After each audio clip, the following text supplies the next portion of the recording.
What's up, guys, and welcome to HD Movie Talk. I'm one of your hosts, Dean, also known as Dean's Beans, and joining me, as they do every week, is Fluffy Duffy, aka Harlan. Which one's your real name? Um, Whichever one you prefer. Okay, cool. I'm gonna call you Harlan, but Okay, cool. But how are you? How are you? I'm good. I was a little worried I was going to have to change my birth certificate because you said so, but it looked like we're good. It's fine. You can go by Harlan if Okay. that's what you prefer. I Yeah, mean, that it's a little inconvenient. But anyway, we are here to do our first episode of The Silver Lining, where we take a bad movie, talk about what's bad, talk about what's good, and talk about how we would improve it. and today's episode is The Phantom Menace, which just so happens to also be episode 1, just like today. Episode ones, wow. So should we just jump right into this movie? Sure. Yeah, let's get a quick summary though. Sure. Yeah. I mean, everyone knows the plot of this movie, but I'm going to talk about it anyway and try not to fall asleep because it's pretty boring.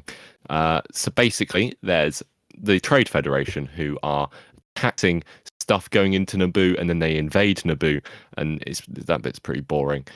So then the Queen escapes Naboo before they take over the entire planet, and they land on a planet called Tatooine, pretty out there planet, where they find a slave boy called Anakin, and together they fix their ship and they free him, and then they go back to Naboo, fight a Sith guy, and one of them dies, and that's about it. That's a pretty good summary. Thanks. Well, I mean, summaries aren't my speciality, but I think we should move to your speciality. Oh, yes, my specialty. The fun facts. Okay, first fun fact. Liam Neeson wanted to be in this, like in a Star Wars movie so bad that he signed onto the movie before even reading the script. That was a mistake. Yeah. Um, and he was actually so tall, that he costed the set crew, $150,000 for like more money for construction because he was so tall compared to everybody else. Not just like dig holes in the ground and stuff. Oh yeah, why didn't they just do that? And the communicator that Qui-Gon talks with, like to Obi-Wan, is actually just a repurposed Gillette razor for women. I mean, it must be repurposed by a lot if it's able to, talk over long distances like that. Well, I don't think it's real, Dane. It's called movie magic. Oh, movie magic. Speaking of movie magic, should we talk about the lack thereof in this movie? Just talk about a lot of the bad stuff here. Wait, there's a couple of more. I'm just going to do a couple bit sorry. more. I'm going to speed round this real quick. Supposedly, there's a 6-hour cut of this movie, which is, according to Jake Lloyd, who plays the young Anakin, mind-bogglingly good. It's supposed to be a 6-hour cut of The Phantom Menace. I feel like this movie is too long anyway. And they never say the word lightsaber in this movie. Never said once. And that's it.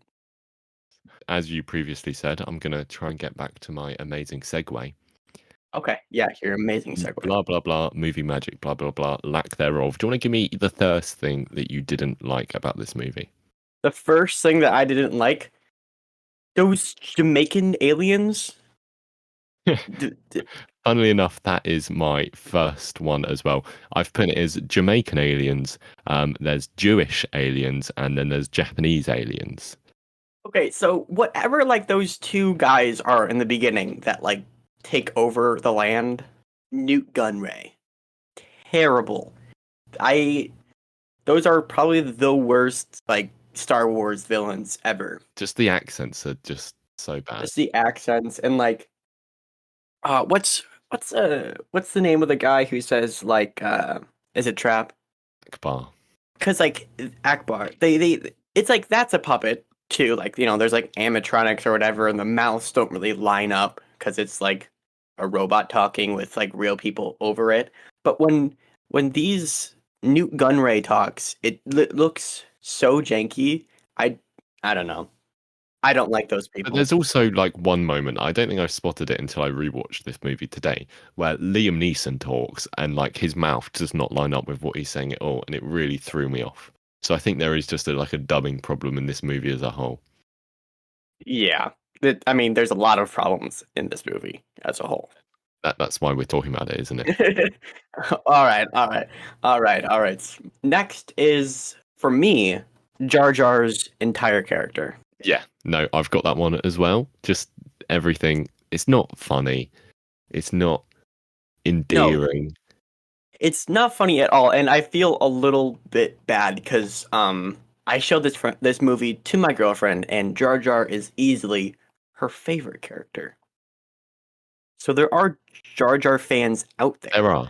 Yeah, no, you're right. Um, but we are not those people. I'm definitely not. I mean, the only cool thing about Jar Jar is that like he was the first ever like full CGI character like to have like interactions with people. So that's Yeah, cool. But and it doesn't look like terrible. There are bits when it does look bad, but it's not like the worst CGI in the movie by a long shot. no, and like this movie was made in 1999. I feel like, you know, saying that the CGI sucks is super easy, but it was one of the first. So Yeah, but I mean, I have written CGI down as one of my bad points, and my response to that is just do what the first Star Wars did and do more practical stuff. yes, that's fair, but I feel like that wasn't George Lucas's plan at all. And that's my issue with it. Anyway, my next bad thing is just the amount of boring politics that is in this movie compared to the original trilogy. Like, I get you need some of it to introduce the Senate and to show Palpatine getting more powerful, but there's just so much stuff about taxation and blocks and just the Senate being indecisive and stuff like that that just goes on for way too long and just bores me. It does go on for way too long. However, Attack of the Clones is worse when it No, comes you're to that. definitely right, but there's still not a defense for this movie at all. No, that definitely made the movie get a lot more boring because we didn't need it. We would have been able to assume if they Yeah, like just the plot is kind of built around this idea of politics, but it's not really needed. You could just have this alien force invade Naboo, and you don't need everything about taxing and the Senate trying to draft a bill and all this right. kind of stuff. It's like the sequel trilogy didn't do that, and it worked fine for the Yeah, most part. yeah, Um, and like there's none of that in the original trilogy at all.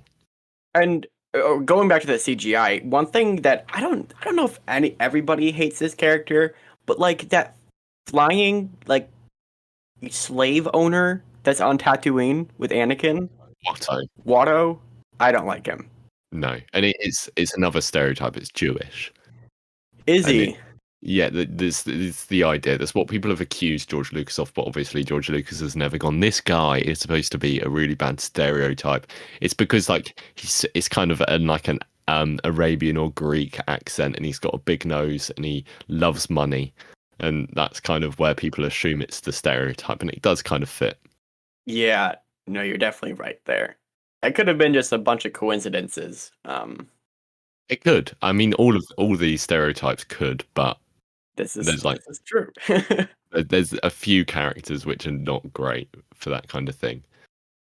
And also, this is just me, but the characters like he has stubble. Yeah, yeah.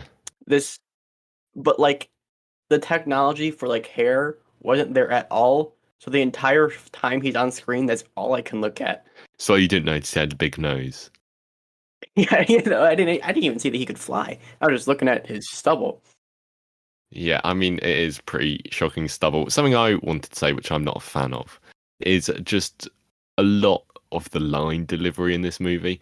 And honestly, I don't think a single actor is exempt from either just being a bit wooden at time or just delivering their words weirdly. And I think the obvious example of this is Jake Lloyd as Anakin. And obviously, nothing against Jake Lloyd because he's been through enough already. But it's Yes. not great stuff. We'll just dabble with Anakin and just be like, it was bad. It was bad. It wasn't good. But do you know what I think is worse? Go on. Anakin's mom. Do you think? I don't think enough people talk about how bad Anakin's mom is. If you look at the delivery, I would say it's worse than Jake Lloyd. Really? I don't know if I've actually seen the actress in anything else. I'm just going to check.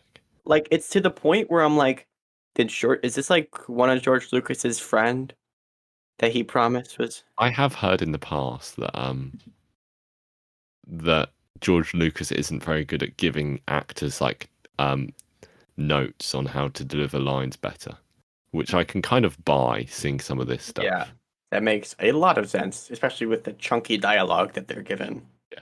I'm looking at her name is Pernilla August, who plays Shmi Skywalker, and I don't know anything that she's been in apart from Attack of the Clones and Phantom Menace. Well, good riddance. Obviously not. I'm sure she's a terrific person. Yeah, just not a great actress in this. I thought it was kind of stupid that, I mean, this is very, very specific. The chance cube that Watto uses, I thought that was kind Yeah. of stupid. I think there's a lot of stuff in this which they're like, oh, let's use a dice, and George Lucas is like, no, there's no dice in Star Wars. Just use something which is pretty much exactly the same as that. Has to be a chance cube.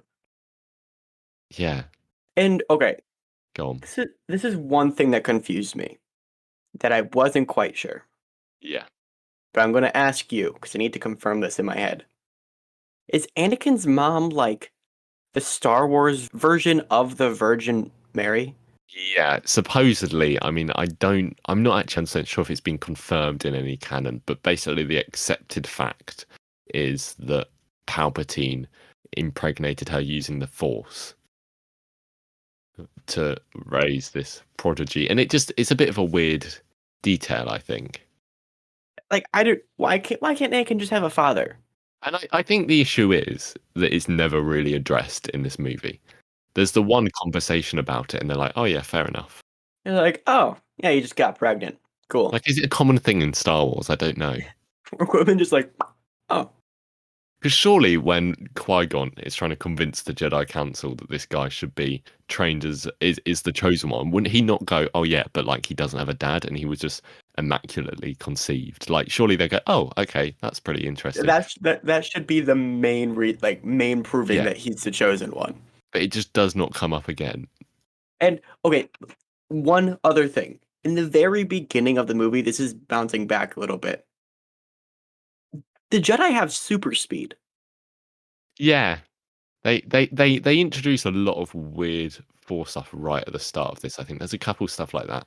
But did you like? I never caught that, but I watched like half of the movie, and then I had to skip some boring politics parts so I can get to the end. But I caught that, and I've never seen that before. They like have legitimate super speed No, they do. It's weird. that they don't even use in like anything else. That's yeah. never used again. To that extent. It's definitely an interesting detail. Something else I wanted to highlight, which is of course the thing everyone talks about how is bad in this movie, and that's midichlorians. I'm going to expect midichlorians are literally life forms, which like I didn't really understand this. I never really understood what a midichlorian was, so I googled it, and they're literally life forms which basically live in you, and then and they tell you what the Force is doing. You know, I don't hate that. You know, Because like there's so many far-fetched things in like the Star Wars universe. I'm like, sure, there's something in your cells that make you more connected to the Force. I just don't like. I think it's just the idea that it's a life form that's basically telling you what's up with the Force, which is just a bit that confuses me. But I think what we got this midichlorians is a lot better than George Lucas's planned sequel trilogy was literally supposed to be largely about midichlorians, and that's a massive plot point. Is it really? Yeah, something about maybe like Ant-Man style, but it was something like that. I don't know. Have the information in front of me. Wow. Well, good thing we dodged that bullet. But unfortunately, we got hit by a different one. Okay, any more complaints? I mean, there's surely enough. I think that's all of my complaints. Okay, I'm just checking. So we did talk about too much politics. Yeah, I think that's everything. I think there are in general there are bits that are just too long if we're talking in generalities. Like I think the movie in general is probably didn't need to be the length it is, and there's certain scenes and certain moments that you can just cut. But that's what happens when you give George Lucas full control. Exactly, that's the issue. Should we talk about what we like? What's the first thing that you like about this movie? The first thing that I like Obi-Wan and Qui-Gon. I've got that one down as well. I think that they've got a great relationship. I think how they like took Obi-Wan's character, like the direction they took him in as a younger version, was really good choice, and the addition of Qui-Gon is also very good. No, yeah, I'm with you there. I think it's a very I think this Obi-Wan in some ways is a lot closer to the Ben Kenobi we end up with than what we get in the next two movies. I'm not saying that's bad because of course they're all he's great in all of these. Right. But I think it's a really good reflection of like how this character progresses and stuff like that. And I think there's a reason why more people have, Ewan McGregor as their Obi-Wan compared to Alec Guinness. I really like the differences we get between Obi-Wan and Qui-Gon as Master and Apprentice, Oh, and then next we get the yes. Obi-Wan and Anakin, and I think it's such a different dynamic between the two sets of Padawan and apprentices, and I think that really works well between the movies. Yeah, I think it's because from like the here on the movies, you can always tell that like Obi-Wan is kind of like on one hand thinking what would Qui-Gon do and how can like I be like him, but at the same time he's like his own person too. I think I'm with you on that one. Yeah, yeah, and I like speaking of that, I like the broad strokes of the story. I kind of like the overall direction they were going in with stuff like, um, with Obi-Wan being forced to teach Anakin as an apprentice because Qui-Gon died and he wasn't up with it. I think that's a really good element to add to their relationship. Yeah, I thought that was, and then like he ends up being like his brother at the end. I think that was really cool. Yeah, no, you're right. And another one I had was just Qui-Gon on his own. I think Yes. he's such a good character in so many different ways, and he's such a just cool. He's cool, and he's like a proper Jedi as well. Probably the most proper Jedi. Yeah, I made a TikTok about this the other day about how I thought Luke was, and it's like the most popular comment would have been, "Oh, it's Qui-Gon." I completely get that. Like, I'm not mad at that. I would. I mean, that's a conversation on itself, but I think Qui-Gon's more of a proper Jedi. Yeah, no, I respect that. You know, I get that. He's definitely number two for me. I think he definitely has all the values he should, and he's selfless, and like he doesn't get buried down in the politics. Like I think is a lot of the problem with people like Yoda and Mace Windu. They don't get caught within the council, and it's like what Obi-Wan says when he's like, "Oh, if you were more sensible, then you'd be in the council by now, Master." This is true. I'm with you on that one. Yeah, it's Qui-Gon's great. Oh yes, of course. Another thing I liked, the pod racing. Yeah, I love that. people always say this, and like I don't love it. You know, I don't think it's the worst part of the movie, and I don't think it's particularly bad. I think it does go on for a little bit long. It does I go just on for a little bit long, but it's also like the best CGI in the entire film. No, that's true. That's definitely true. I don't seem to like it as everyone else seems to. Like if it wasn't a better movie, then I wouldn't complain about it. But it's just not as great as what people seem to say. And I also think when we're trying to find the good parts of Yeah. of this movie, we have to mention pod racing because Oh, it isn't bad. but the best scene, in my opinion, has to be one of the best lightsaber fights in all of Star Wars, and that is of Yes, course the Duel of the Fates. I would argue this is top 3. Definitely, I'm with you. Top three easily. Maybe top 2. I might put this at number 2. I would be third or second. I think it's my favorite in the prequels for sure. I think. The favorite in the are you serious? Do you prefer Anakin and Yeah, I prefer Obi-Wan? Anakin and Obi-Wan.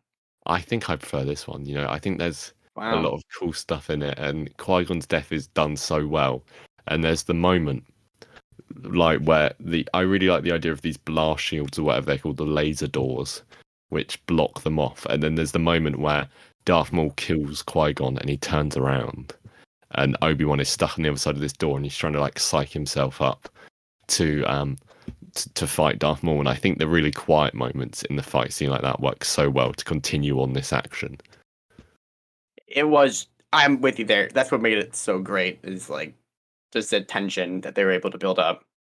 And I read something. I know you're the fun facts guy here, but I did read this because I just wanted to watch stuff about this fight scene, and Ewan McGregor said something along the lines of, he was like, so there's a bit just before the blast doors open and he goes to attack more where he's like bouncing up and down on his feet, like trying to psych himself up.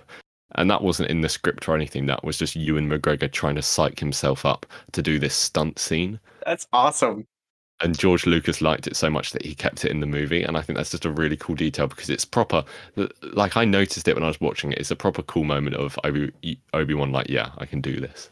It's good. It's like nice to see that because like it shows that Obi-Wan isn't a master. He's still a Padawan. Yeah, yeah. And in this one video I watched, Ewan McGregor did say this as the best lightsaber duel in all of Star Wars, which, you know, pretty pig-headed, Ewan. Come on. But wow, fair enough. I mean, there's not a. I mean, if we're looking at the, the original trilogy, I think the lightsaber battles here, are way better than any movie. You mean the prequels as a whole, or this one? Well, I'm talking like I think it's. I mean, if we're comparing just the lightsaber battles in the prequels in general compared to the original trilogy, the original trilogy doesn't got anything. I don't know if I'd. There's so many like dodgy ones in the prequels though. Like what? What's a dodgy one? Anyone with Yoda in. What? You didn't like the Count Dooku battle? I just don't like Yoda doing all his little flips and Count Dooku. Okay, this is going off on a tangent. But do not blow my mind today. Okay. Okay. The best guess we've got at what Count Dooku's first name is Count. Maybe it's just Duke. Yeah, but his name isn't anywhere in canon, and there's no other Count. So people are guessing that his first name is Count, which I think is bizarre. That would be really funny. Count. Oh, I can't wrap my head around that. Anyway, that was a tangent. I'll talk about some good stuff I've got here. I've got the music, obviously. Oh, the music. I mean, talking about Duel of the Fates again. That's some sick stuff. Dude, John Williams is amazing. Just he's never missed, you know? No, he's never missed. He's never done a bad Star Wars soundtrack. I think what makes a movie score like the best, like what makes it the best is if you have like choir, like vocals, which you got in this, and then trumpets. When you got those two things, it makes a score sound heavenly. Yeah, I get that. I get that. I think his scores work because a lot of the time you barely notice it's there. And when you don't notice the music, I think that's when it's doing a really good job as well. And it like subconsciously hypes you up. Yeah, but of course you notice it in Duel of the Fates. I was talking about more general stuff, you know? Well, right, because we pay attention to those things. Exactly. And Duel of the Fates is like the only Star Wars music, I think, that comes close to challenging anything in the original trilogy music-wise. I would have to re-listen. But I think in like the prequel trilogy as a whole, John Williams uses a lot more like ensemble, like choir music. Like, you got like the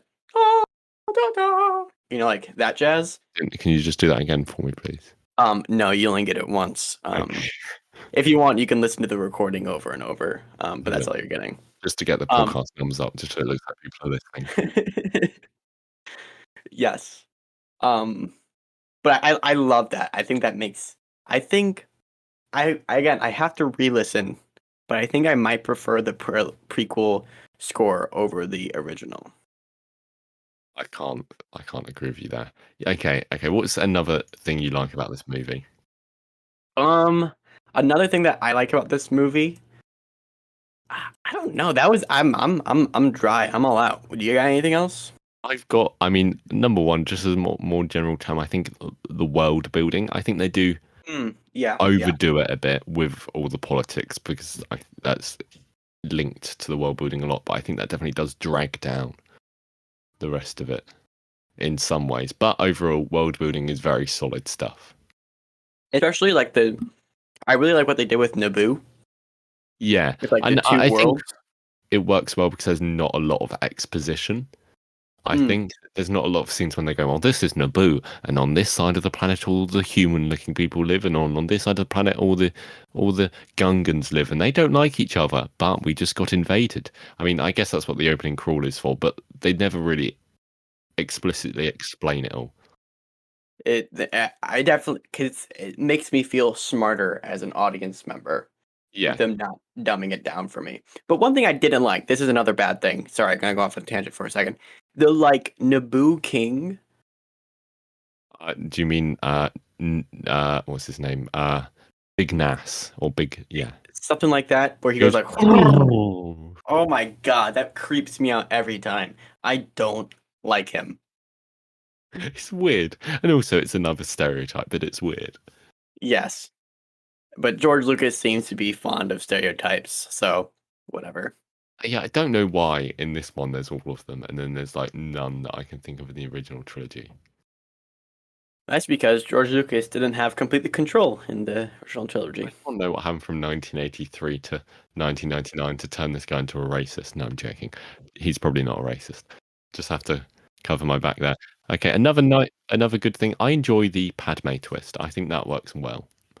Mm, And it's kind of a detail I think you forget about in rewatches because obviously it's something you it already is. know. But when you're watching it back, I think it works as well because there's bits where Liam Neeson is like, "Oh, the Queen doesn't need to know," and like obviously he knows. I think it's Right. kind of clear that he's aware that that's the Queen he's hanging out with. Um, one little fun fact, I didn't put this in, but Keira Knightley, who plays like the fake queen, her mom couldn't tell the difference between her and Natalie Portman. Yeah, I can tell the difference when they speak, but I can't tell by looking at them. That's what confused me at the beginning. I'm like, wait, was there a clone? It's like I rewatched this a couple months ago, and before then I hadn't seen it in like probably 10 years, Yeah, and so I completely forgot about that. And then I was it's like, a cool thing. yeah, it is cool. I think they did that well.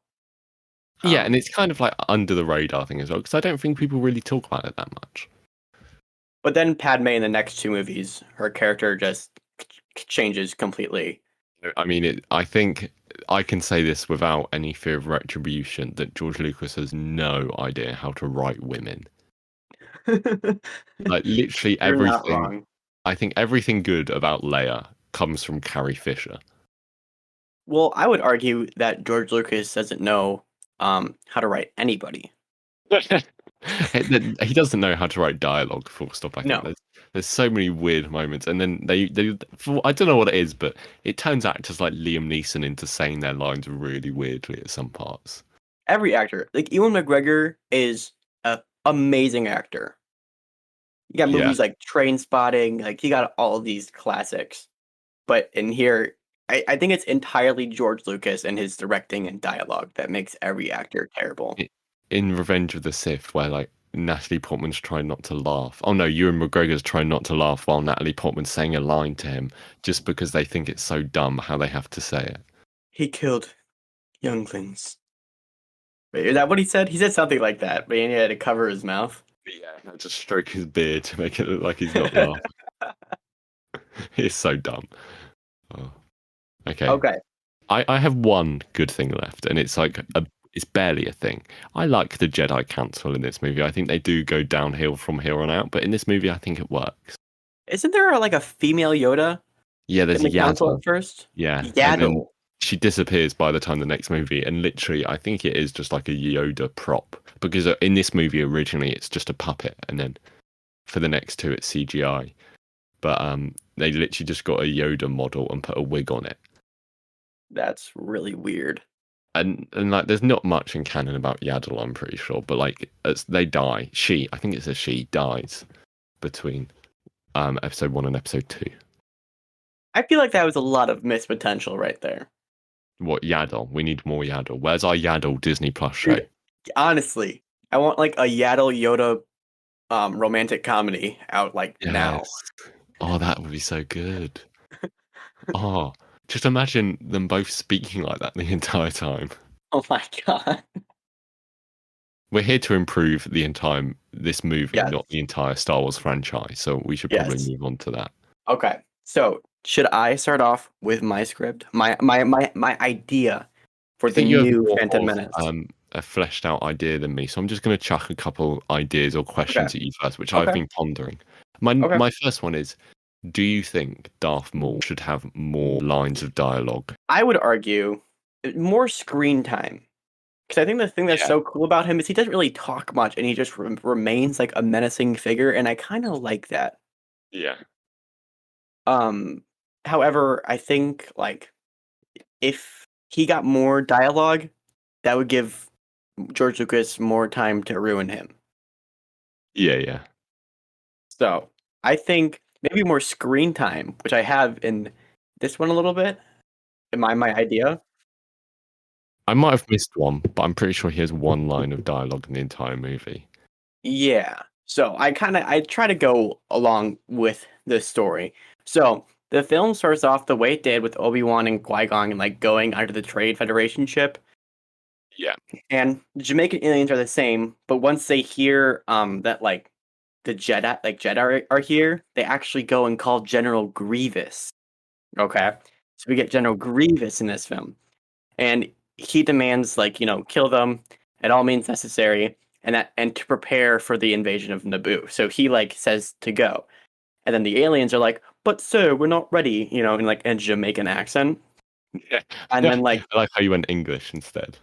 dude, that's the only accent I can do. Anyways, and then General Grievous like squints his eyes because they said no, and then he menacingly says, "Do it." And then the movie continues, and Qui-Gon runs into Jar Jar. So Jar Jar's still in this movie, but instead of being the terrible character he is, he turns into more of like a Star-Lord-esque character who's just a little bit more clumsy. And so he brings the Jedi to his like underwater world, and the big flobby water monster does not exist anymore. Um, he's more or less. It's just a better character. I don't know what they would do, but just make that character not the way it is because it grosses me out. Um, Is it specifically that sound he makes, which you don't like, yes, and the specifically that CGI sound. saliva? Specifically the CGI saliva. Okay. And then after they meet with we still get like that water ship sequence, but I thought it was actually I like that the water, Right. when they're Yeah. it's It's not bad. no. And then it cuts back to the Jamaican aliens on the ship where General Grievous returns Sounds and like a whips weird out comedy sketch. The Jamaican aliens on the ship. oh yeah. General Grievous returns and kills both the aliens. So they're dead. They're gone. That was something I needed to happen.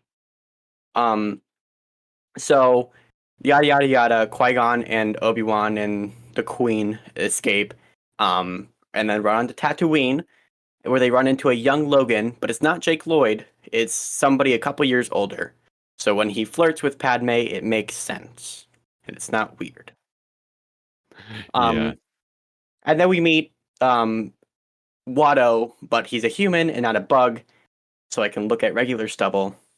And maybe he's not a Jewish stereotype. Just maybe. Maybe that's something we could.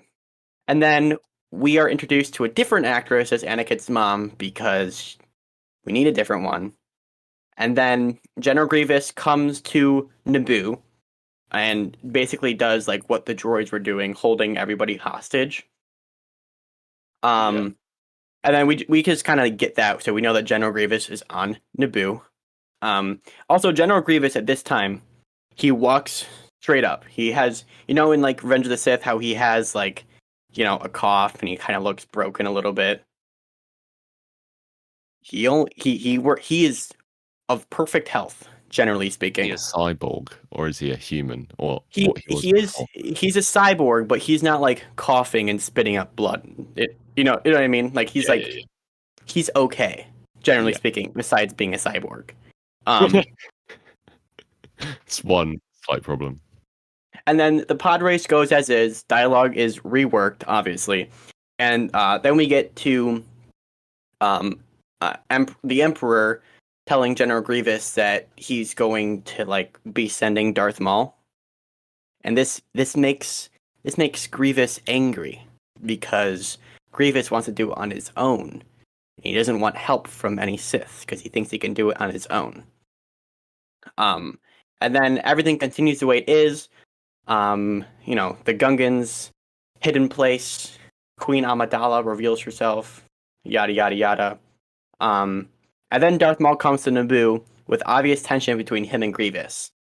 And then they talk to the Emperor because the Emperor's on like the hologram thing, and yada yada yada. And then the call ends. General Grievous screams to like start sending all the troops for war, and then Grievous and Darth Maul exchange evil looks and then continue on their way.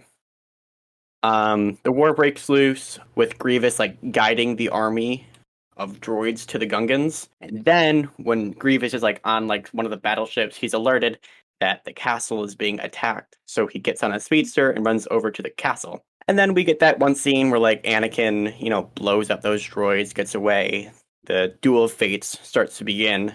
And the Duel of the Fates, that's perfect. I'm not going to touch that. I think that's perfect. But the Queen, the Queen escapes with all of her like soldiers or whatever.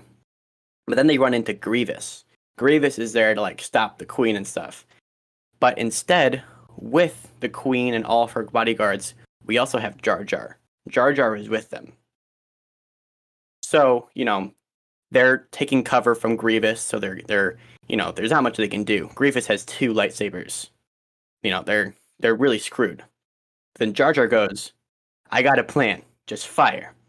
Jar Jar escapes through the window, and then everybody just starts firing at Grievous. Grievous does his like cool lightsaber twirl thing. And then just as like all like Padme's and all their guns overheat and can't stop firing, Grievous is like above them. He's like about to kill them, and all of a sudden you hear a laser go off from behind Grievous, and then it is revealed that Jar Jar got behind Grievous, shot Grievous like in the side where you could see his flesh. And then Grievous is damaged. He turns around, charges at Jar Jar, and kills him. Jar Jar I is see you're just dead. knocking off all the characters you don't like. Yes, but in a better way. Yeah, no, I think you can quite easily kill Jar Jar because he literally does nothing of use from this point. Oh yeah, no, he does nothing. He just is there at some points. And then Jar Jar's dead. Grievous killed him, and then he goes around to like continue about killing the Queen. Then he starts coughing, and he realizes he's in too much pain, and he jumps out the window and is gone. And then Padme goes, Jar Jar, no! And then Jar Jar dies, and the movie continues the way it does. That's my rewrite. That's a pretty solid pitch. A couple of things I was going to mention about if I was changing this, because I kind of mentioned this earlier on, but I think you can literally take out all the politics stuff, Mm-hmm. and it would still make complete sense. Like you can just go, oh yeah, this group of people is invading Naboo, and they need the Senate help, and they don't send help, and then just cut out all the politics scene, and that's just it. I think the only important part with the politics is that the sorry, I'm just going to guess what you're going to say, and I'm going to guess that it's Palpatine becoming Supreme Chancellor or whatever he becomes. Yes, I was going to say that. You could still have that, I think, and that's like not a very as long a scene as it needs to be, because there's a couple scenes of that. There's a scene where they meet in like one of their offices, and Palpatine's like, well, I think the only solution is to make me in charge. And then there's the scene in the actual Senate, and then there's a scene after that of them discussing what just happened. Yeah, there is a little bit too much of that. Yeah. But I think as long as you have some of it to like show how evil he is as a character, it could work. Yeah, what I was going to talk about is that just pretend that the prequel trilogy never existed, and I was told, hey Dean, make the prequel trilogy. I wouldn't start with Anakin being adopted. I think in my episode 1, he'd already be like in the Jedi Order. I think starting at this point can be a bit of a waste in some ways, and I know that's. I mean, part of me doesn't agree with this because it means we get no Qui-Gon, but I also think there's no real reason for us to start this movie with Anakin being a slave and all this stuff that doesn't really interest me. I'm with you there. Another thing is I kind of want to keep it like generally the same story. So that's why I kept Anakin. Yeah, I'm struggling to improve it. I guess you do need to keep it generally the same in this rules that we've invented, but just I struggle to come up with a solution just because I wouldn't have done any of it. Right. Yeah. No. If we were given, they're like, all right, you know what? We're rewriting the prequels, and you know who gets to write it? Dean's Beans and Fluffy Duffy. Then we Need to, would I'm do just something. waiting for the email. Oh yeah. Then I'd do something else. But we don't have that privilege. Exactly. We have to deal with the hand George Lucas dealt us personally when he made this movie before either of us were born. Oh, yes. And I just want to point out in Star Wars canon, isn't it Mace Windu who injures General Grievous? I don't actually know. Okay, we're looking this up because I mean, know. we can change the canon as much as we like. This is our podcast, okay? Yeah, it's not George Lucas's. If you complain, go comment on every TikTok of Fluffy Duffy. Oh yeah, Spelled yeah, with just, an IE under both. Just give me all the interaction. So just oh yeah, I should have said me. I just want people to insult you. I didn't really think about that side of it. No, not who killed General Grievous. It's I googled exactly the same thing.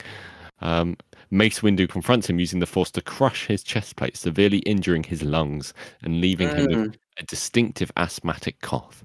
According to Wikipedia.org, it's a very useful website. I don't know if you've heard of it. Wikipedia? .org. Like an encyclopedia? Yeah, but on the internet. Oh, interesting. I have to check that out sometime. Go on, go ahead. Not now. We're in the middle Not now. of recording this. It would be very That would be inappropriate. unprofessional of you. Yeah, I think the role of Jar Jar, if he was like kind of a Han Solo-esque character, Yeah, could I just actually be can't really imagine interesting. it at all. I'm being honest. I'm sitting here. Well, first of all, he wouldn't be like the Missa. That wouldn't happen. I get that, None but of I that. can't picture Jar Jar speaking any way other than that. Well, I can't imagine Jar Jar speaking the way he does. So I think him as more of like a witty character instead of like. I think you do need to change him, but I'm just saying, all in my mind is infected by the Jar Jar we've got. You need to accept the Jar Jar. You need to accept it. Would we have more or less scenes of Jar Jar standing in poo? Well, I want to say I would make that the entire movie. Yeah. But I think just for the sake of plot, there would be none of that in my version of the movie. I think you need it at least once a scene. He always walks in on screen and he's like, damn it, who keeps leaving these here? Including like in the palace and stuff. Oh yeah. Like when he walked on the ship, he's like, R2D2.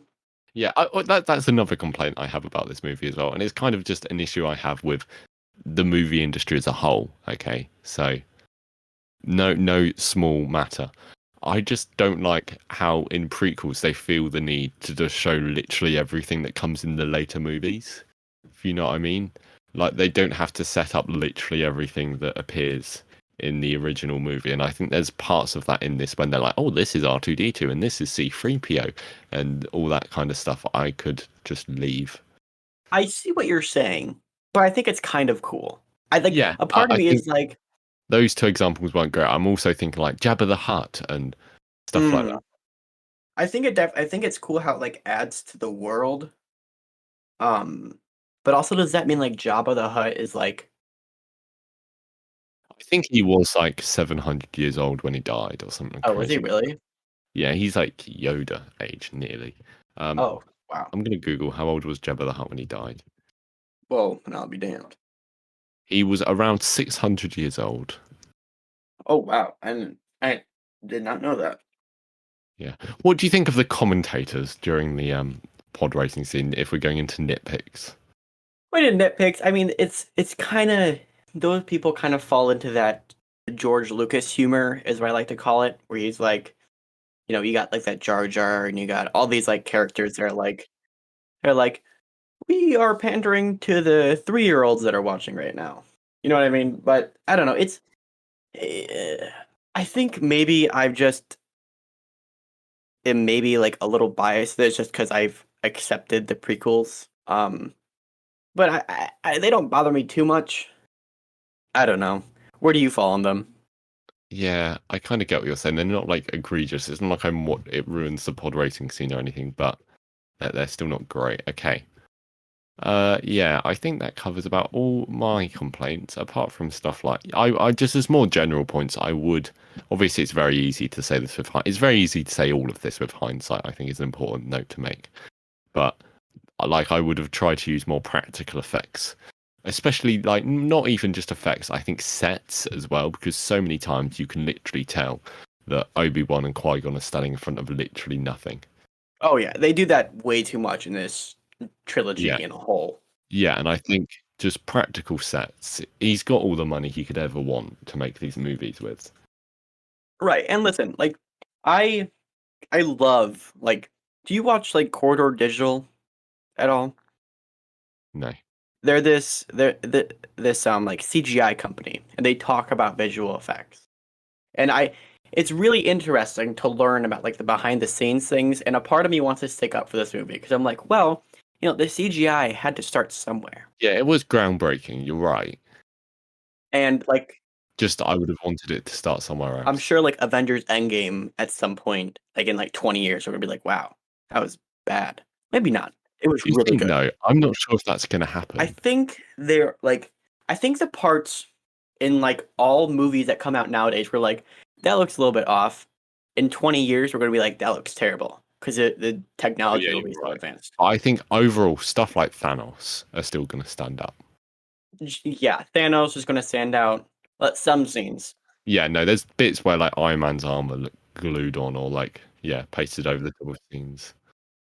but when it comes to this, they definitely George Lucas just has a tendency to choose visual effects over practical. Yeah, and then just don't get me started on him going back through the original trilogy and being like, oh, let's have this giant, ugly looking CGI thing walk across screen. Oh my god, that one Han Solo and Jabba the Hutt scene, And he walks through the tail. that is probably the worst ever. The worst thing ever. But that's not what we're talking about right now. Here is a quick, more related question for you. Give me Okay. your favorite moment and your least favorite moment in this movie. Oh, that's a really good question. My favorite moment, my favorite moment would be the Duel of the Fates. But the specific moment that I probably would like it from it is either the point where Darth Maul reveals himself and then whips out his like dual blade, Yeah. or when Qui-Gon dies and Okay, yeah, I Obi-Wan get that. rushes I out. think that's something we haven't really talked about much. Is just about how cool double-sided lightsaber is. Nowadays, we just take it for granted, but like that is really cool. Dude, seeing that in theaters had to be mind-blowing. Yeah, because everyone thought it was like the last shot in the trailer or something when Darth Maul ignites one side of his lightsaber and then he ignites the other side, and you just would have lost your mind. It's like Spider-Man stealing Captain America's shield. It's just absolutely mental. I I wish I was born in like 95 so I'd be able to no, not 95. It came out in 94. I wish I was able to see that in theaters and remember it. I mean, I'd rather see the original trilogy as well. So if we're choosing dates, let's go back a bit further. Well, then I'd be too old by the time this Marvel stuff comes out. You're too old for watching a movie in 1977. Shut up. You know what I mean. Yeah, no, I get you. What's your least favorite moment then? My least favorite moment. Is it stepping in the poo? No, it has to be the freaking king guy. Oh, yeah, I forgot That's that you felt so strongly about that. it's disgusting. It's gross. It makes me feel so uncomfortable. I think my least favorite moment has to be, are you an angel? That one's pretty bad too. That one's pretty bad. It's that entire scene, and then Jar Jar messes up the shop, and they're like, hit the nose. It's just no good. No good. I think that's the best worst example of George Lucas's dialogue. Just that entire scene And did from. you know that's so Jake Lloyd? I don't want to dog on him too hard No, because he's a cool guy. Like we don't have anything against the guy. he's actually had Jake Lloyd has actually had a pretty hard life after. Yeah, yeah. No, he has. Have you done any research on what Jake Lloyd is up to now? I've heard things about how he's getting bullied in school and stuff like that. Well, reports have actually talked about his mother called the cops on him because of assault. And then he was in like police car chase, spent time in prison. That guy has That's had a what hard happens to life. some child actors, though, isn't it? Yeah. Yeah, especially one that's like tens of millions of people dog on you for being terrible. That I think that would do it. And like Ahmed Best, who plays Jar Jar, was like suicidal after being Oh yeah, abused so much for his character. And obviously, we don't have anything against him. no, of We've course got not. stuff against George Lucas, but we don't. Yeah, but he can take it. He's used to it. He got paid like $4 billion Yeah, to sell Star Wars. I don't think he cares anymore. I no, I wouldn't. think he's just fine. Wait, what was I talking about? Oh, Jake Lloyd. Yeah. Jake Lloyd auditioned. Like he only auditioned with one scene, and the scene that he auditioned with was that "Are You an Angel" scene.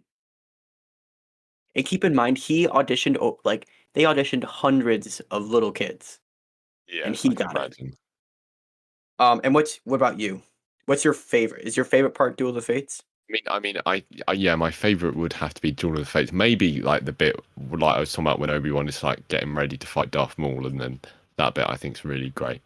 And Yeah. my least favorite is, like I said, the angel scene. But if I had to choose a different favorite to just to be different, Yeah. then I'd probably choose the bit after the fight, maybe, where Qui-Gon's like, "Hey, mate, train the boy." I don't think he says that. He says something like that. Hey, hey, chap, train the boy, please. I really enjoy you doing an English accent. You know, it's You like fun. it? Is it pretty Yeah, good? it is it. I mean, if someone came up to me and spoke like that, I'd be like, "Okay, what's going Where's the camera? on?" Okay, I've come up with this now, so I'm sorry to spring something else on you here, but I thought a nice way to round up our thoughts on these movies is Yes. that we rate the actual movie out of 10, and then we rate the movie we came up with out of 10. Interesting. Okay. So I think I would give the Phantom Menace a 6 out of 10. A 6, really? It passes. I think I think like a 4, maybe, for Or me. A 4. I think I'd have to give it a 4. Maybe, yeah, a 4, because stuff like Qui-Gon is so great. Duel of the Fates is so great. I mean, I'm not. I mean, I googled who plays Jar Jar Binks just to get his name right, and I'm staring at a screen of Jar Jar Binks pictures, which is slightly making me want to lower the score. But I'll stick with a 4. I gotta go 6 because I think all things considered, like it has some pretty good moments, and you got like the introduction of Darth Maul. You know, there's shoddy dialogue, but that's just like George Lucas as a whole. Every Star Wars movie does, to be fair. And it's I think this movie's dogged on a little bit too hard, and the focus needs to be put on Attack of the Clones. I think you're right about Attack of the Clones, but I'm going to double down with this movie is bad. I'm probably going to go 4. On a bad day, I might go a 3. You know, but I'm going to stick with a 4. What would you give the movie that you have invented? The movie that I have invented. Well, I didn't exclude any of the politics talk. And I didn't exclude like all of the bad characters that are in it. So I think although the movie is better, it still has work to do because I kept some of the general story elements. So I'll give it 7.5 out of 10. That's interesting. I was trying to decide between a 7 and an 8, and now you've introduced decimal places to this system I've just invented, then I'm going to agree with you and go 7.5 because you can't build a perfect movie from the groundworks that is Star Wars Episode 1. No, you can't. I think I like my introduction of General Grievous because I think that also makes the fight in Episode 3 more intriguing. Yeah. But it's still a terrible movie. Yeah. Oh, I completely forgot. Okay, I know we're going back. We've talked about this enough now, but something I would definitely get rid of is Anakin in his spaceship flying up to the Trade Federation ship. Mm. And I don't know how we haven't mentioned that yet because I really don't like that bit, especially when he goes, "Let's try spinning." That's a good trick. Just it's no good. Well, I think if like Anakin is a little bit older in like my version and we kept that, it might be a work, little bit yeah. better. Yeah, no, that's true. Actually, I'll give that. Just maybe not have him being the one that blows the entire thing up. I think having him contribute to the battle works, but it him does kind of play to the idea of history repeats itself in like because that's what Luke does too. Yeah, no, that's true. I get But that. that doesn't mean it's good though. Yeah, I know that's an interesting point. It's interesting. Now I'm thinking about this stuff. Do you know? Okay, George Lucas has named Jar Jar Binks as his favorite Star Wars character. I don't blame him because everything It's the else he does stepping is in the bad. poo, isn't it? I love that him stepping in the poo. I think that's what makes that easily is what makes him the best. Oh, I just think it's he says something like "ooh, gooey" after he does it, I think. Which is just to me the most That's so bizarre weird. reaction anyone can have from standing in poo. Ooh. Gooey. And also, is this like the first and only canonical poo in Star Wars I movies? don't know. Maybe. I feel like we are just getting completely off the track here, and we have pretty much finished talking about the Phantom Yes, Menace. we have accomplished every point we were Yeah. shooting for. So next week we're going to be doing a different show. Oh, yes, this is important to tell.